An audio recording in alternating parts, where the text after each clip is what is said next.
Here. Do you want me to take you in for peeping? Hello, Tim. On your way home? Oh, finally. Oh, my feet, they ain't half numb. Something the matter in there? Yeah, just a light. I noticed it's been burning for a couple of days now. Wondering if I shouldn't step in and tell them about it. I reckon they must have left it burning by mistake, you know. They'll know all about it when they get their gas bill next month. Yeah, I know. It seems a shame, though, doesn't it? Still, I don't think it'll do much harm to go and ask them if they know it's on. I hope they didn't tell you to mind your own business and pack you off. Well, I'm just going to have my pint before supper. Cheerio. Cheerio, Tim.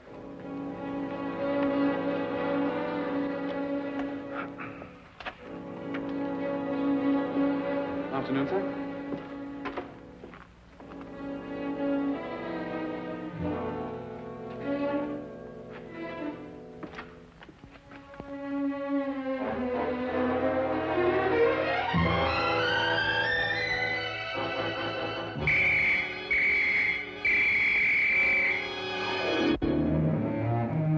Holmes! Poison? Yes, Watson. Egyptian, as a matter of fact. I'd read about it before, but I'd never worked with it. That's the key pot! Oh, yes, so it is. I'm sorry about that, but there doesn't seem to be anything else empty at the moment. Is nothing immune in this place? Really, Holmes, there must be something else you could have used. Oh, nothing to worry about, Watson. It's perfectly soluble. I'll have the pot washed out and ready for use by the time you come back from Regent's Park. You can save yourself the trouble. That's the last drop I'll ever drink out of that pot.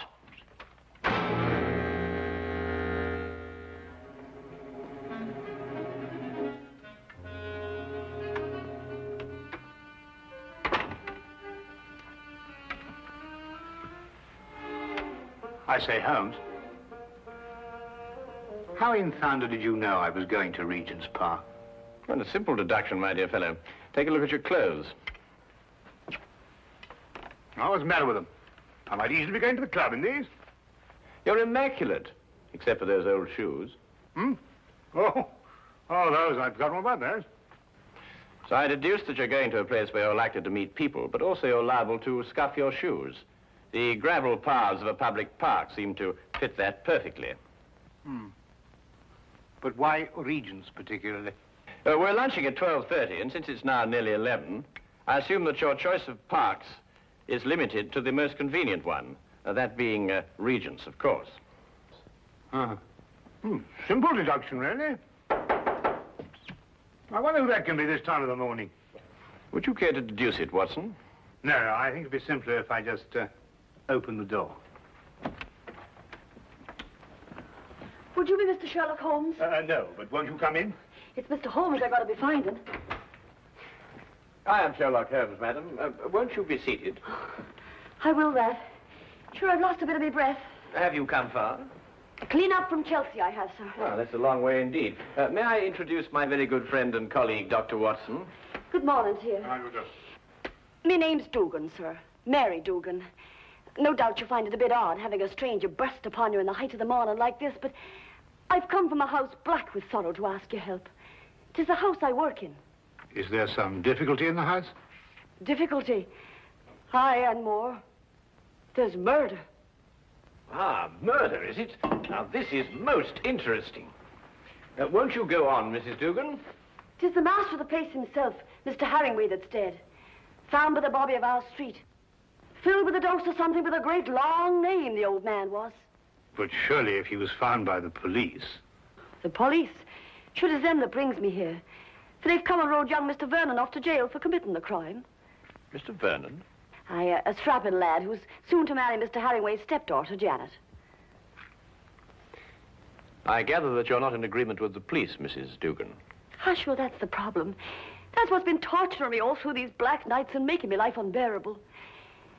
For you see, Mr. Holmes, it was my testimony, and my testimony only, that's put Mr. Vernon in jail. It's because of what I told the police that he's sitting in the cell this very moment waiting for his time to go. And yet you believe that young Vernon is innocent. I'm certain the lad's innocent. Sure, I feel it in me bones. Yes, but I say, didn't you tell the police the truth? I told them the truth, sir, but somehow, unbeknownst to me, I must have lied. Perhaps you'd better start your story from the beginning, Mrs. Dugan. Aye. Well, it all happened last Friday afternoon. Late in the afternoon it was, for I was soon to be leaving the house, having the weekend off as I do.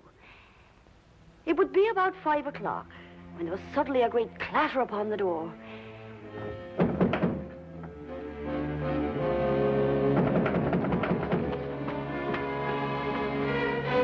Hello, Mrs. Dugan. Oh, good afternoon to Mr. Vernon. Mr. Herringway asked to see me. Is he in his usual ugly mood? Sure, you shouldn't be talking like that, Mr. Vernon. You know, it makes Miss Janet very unhappy to hear you two fighting all the time. Well, if he wasn't such a stupid old... Where is Janet? Oh, she's away to her aunt's in Manchester. She wasn't to go until tomorrow. Oh, I know nothing of that, sir. But I can swear he put her on her way this very afternoon. I doubt if her aunt's sick again. It looks like another of his tricks to keep us apart. Well, where is he?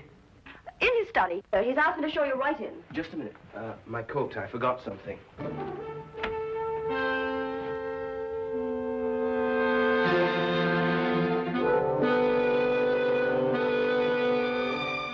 All right. Come in. Mr. Vernon, sir. Would that be all?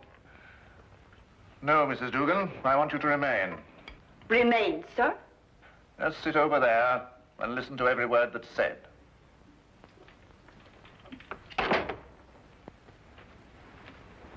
What is this?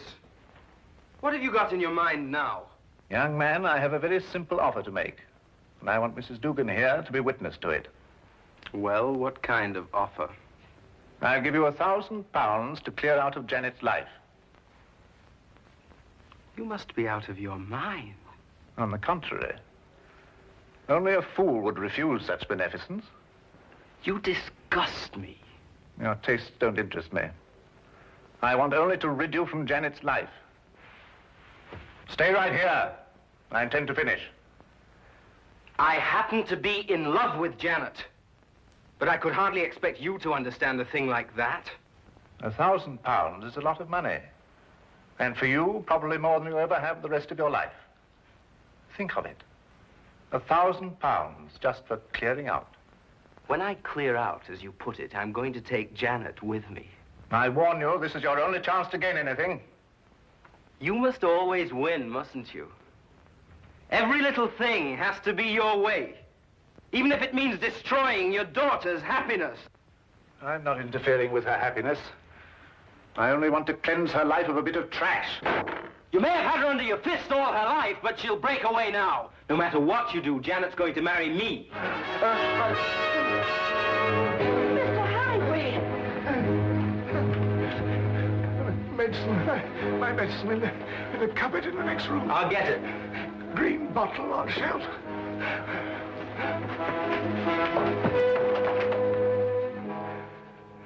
I never lose, Mrs. Dugan.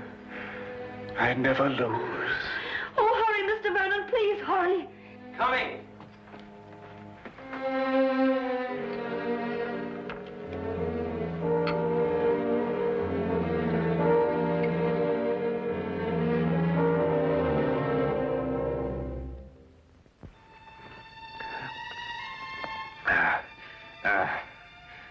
Thank you.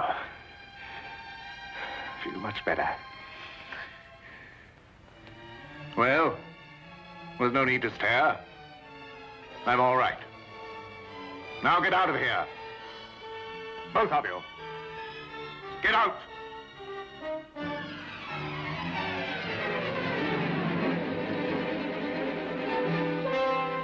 Get out.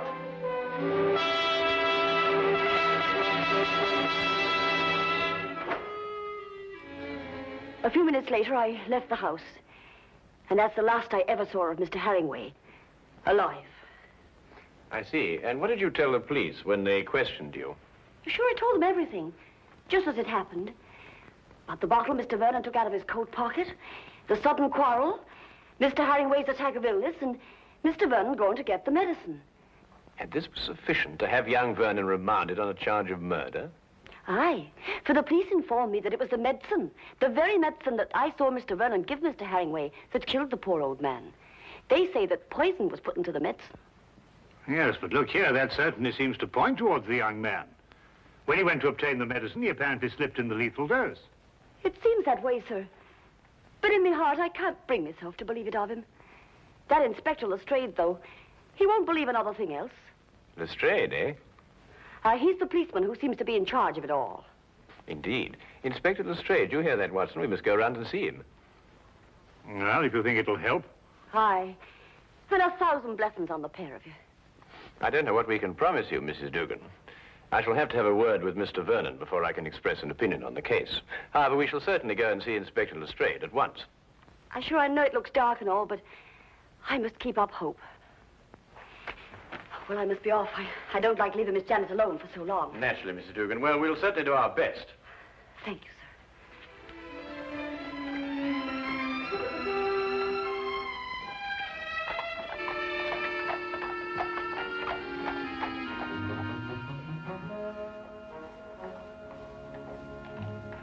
I can't see any reason for it. The man is guilty. Anything you want to know, I can tell you myself. Oh, come, Lestrade. I only want to ask the young man a few questions. It's time for my lunch. You needn't come. Now, look here, Holmes. There was a very large dose of strychnine in that medicine. The only person who could possibly have put it there was young Vernon. Or Mrs. Dugan? No, she didn't have any reason to. Besides, Vernon was a chemist. He had access to all sorts of poisons. Indeed, he was a chemist. You hear that, Watson? Young Vernon was a chemist. Eh? Oh, yes, indeed, Holmes. Yes, I thought you'd be interested to hear that. Well, I am indeed. It is most important, and I insist upon seeing the young man immediately. We have no time to lose, Lestrade. No time to lose. Oh, all right, all right, all right.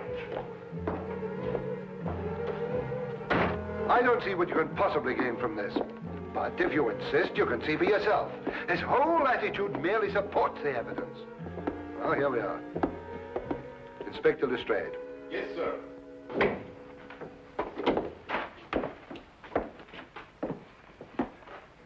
Well now, Vernon.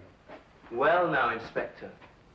How many times a day are you going to bring me up here and subject me to your idiotic questions? I've already told you everything I know. I'm getting tired of repeating it every half hour so that it'll penetrate your dense brain. Look here, young man, that's hardly an attitude to take. You're charged with the most serious crime. Indeed, I am. And since it appears I'm to pay for it, my only regret is that I didn't have the pleasure of committing it. There's just one point. I don't know who you are, but you may as well know that I don't wish to answer any of your questions either. It appears I've talked myself to the gallows, and that should be enough. So good day to the lot of you. Good day to you, Mr. Vernon, and thank you very much. You've been most helpful.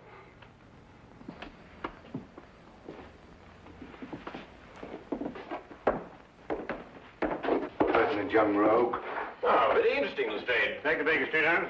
Certainly not, Watson. We have a killer to catch. Killer? Yes. What do you think you were just talking to? A very furious young man, Lestrade. But he's as innocent as Dr. Watson, me, and you. Or perhaps not quite as innocent as you.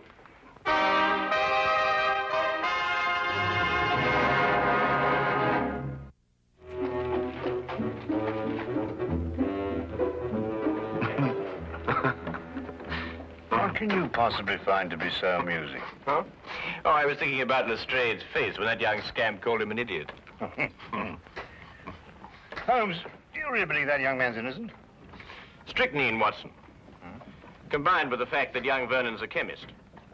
Tell me, how quickly does strychnine act? Oh, matter of minutes. Half an hour at the most. Exactly. He did not know that the house would be empty when he went to visit old Mr. Herringway. He fully expected that Mrs. Dugan and Janet would be there. Right enough. Mr. Dugan indicated that. All right. Now, would a man with a wide variety of poisons to choose from choose a quick-acting drug, which offered him no chance of an alibi? Or would he be more likely to choose something a little slower, which would allow him ample time to be miles away at the time of death? Yes, I follow your reasoning, Holmes, but surely you don't accept that as conclusive. Oh, I didn't, until I spoke to young Vernon. But, well, you didn't learn anything from him, did you? Ah, here's the mortuary. Shall we go and have a close look at the victim, Watson?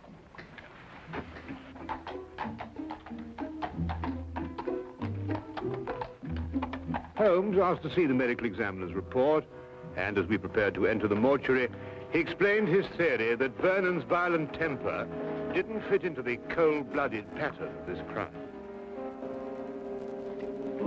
A particular sort of fellow, our friend Herringway. No, why do you say that? Well, notice the well-kept hair, the neatly trimmed moustache. Mm-hmm. Wasn't so particular about his hands, was he? What do you mean, Watson? Well, look, the dirt definitely packed in under those nails. It's even gone into the cuticles. I say it's a bit incongruous with this perfect manicuring. Yes, especially as this hand's absolutely immaculate. Wait a minute, Watson. What? This isn't ordinary dirt. This is soil. Well, amateur gardener, perhaps. These hands never did any gardening. They display a lifelong devotion to immaculate cleanliness. And this hand obviously became dirty too near to death to be cleaned. Mr. Holmes, here's the report you asked for, sir. Oh, thank you. What are you looking at that for, Holmes? You know the cause of death was strychnine. This should interest you, Watson. Listen. The blood test indicated an extreme leukocytic state, sufficient to be diagnosed as advanced leukocythemia. Well, Mrs. Duggan said he was ill, but not to that extent. Watson, tell me, how long do you estimate Herringway would have lived had he not been given that dose of strychnine? Well, it's difficult to judge with this information, but I'd say, well, certainly under a year. Then we are looking for someone who couldn't afford to wait a year. An impatient murderer. Then that fits in with Vernon's violent temperament. It appears so, Watson. It appears so. And yet there's still something missing. A bottle. A little mysterious bottle.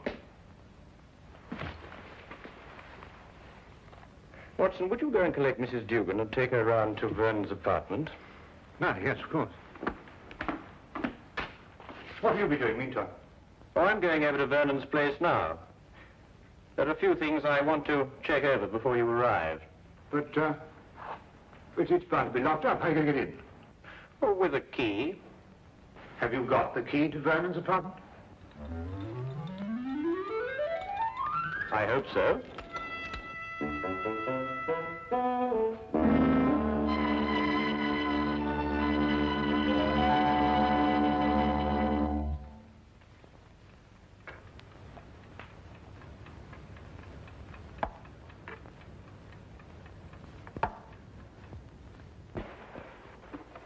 We came as quickly as we could. Thank you, Watson. Do you think it's proper bursting into a strange man's apartment like this? Well, it isn't proper in the least, Mrs. Dugan, but if we're going to help young Vernon, I'm afraid there's very little choice. What is it you want me to do? Do you believe, Mrs. Vernon, that you could identify the bottle that he took from his coat pocket on the day of the murder? Yes, I think I can. Good. Then would you mind examining these and take your choice, if any?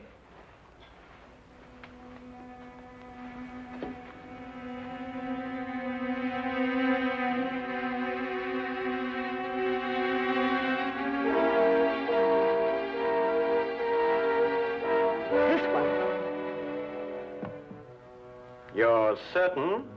I'm absolutely certain. Thank you, Mrs. Dugan. Thank you very much.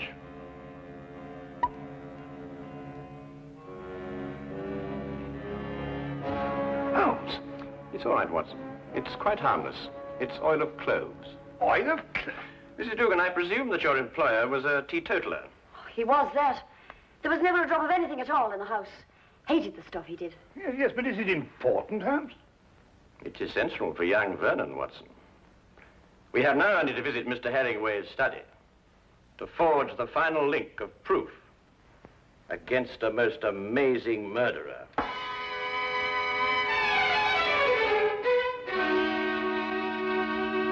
Really, Miss Herringway, I hope you realize that in this case I find myself in a particularly difficult position. But as a police officer, I have no alternative.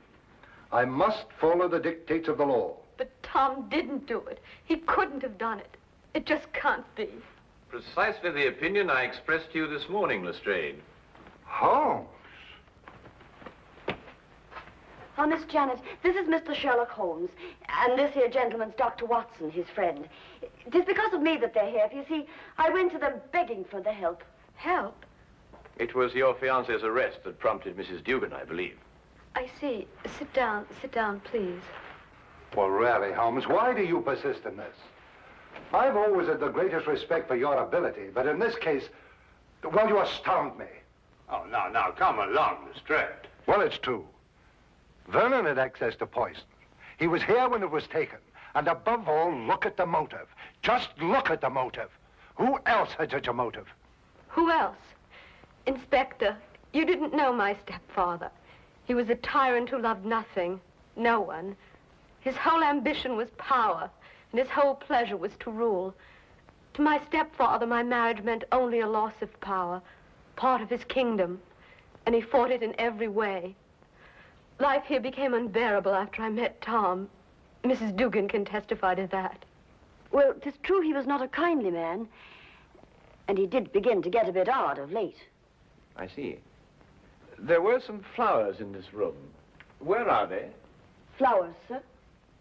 Holmes. Now he's interested in flowers. Petunias, perhaps? Mrs. Dugan?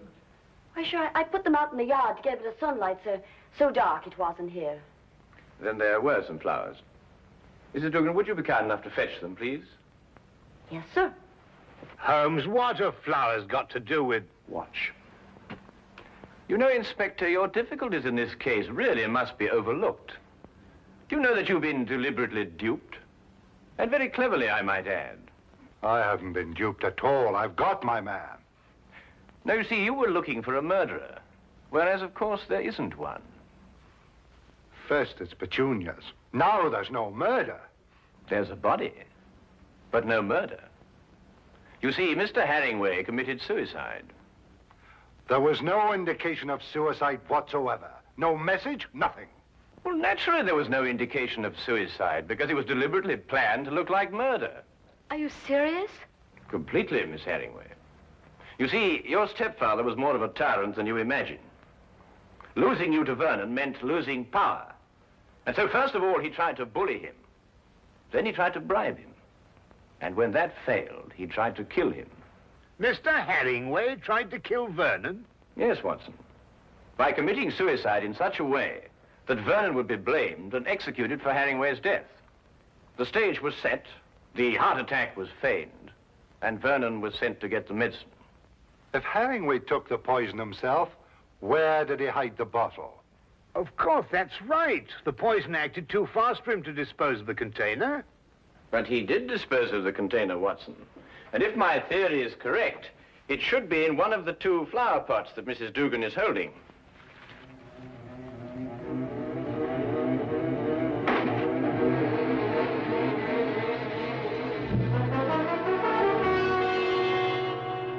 And a chemical analysis will reveal that it contains strychnine. The dirt under the fingernails. Exactly, Watson.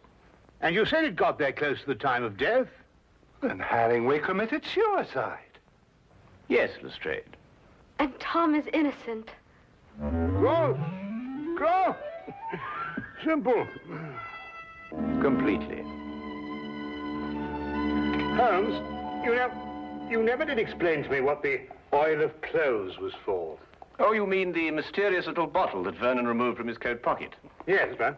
Oh, it's really quite simple, you know. You see, Vernon stopped at the pub for a few stiff whiskies to brace himself for his interview with Herringway. But the old man was violently opposed to the use of alcohol, so he had to do something to remove the evidence from his breath. Oil of cloves is quite common for that purpose. Ah, I see. Tea? No, none for me. No, I've had some before. My digestion is not quite up to it. Your digestion? Yes, I forgot and mixed our tea with some of that rare Egyptian poison.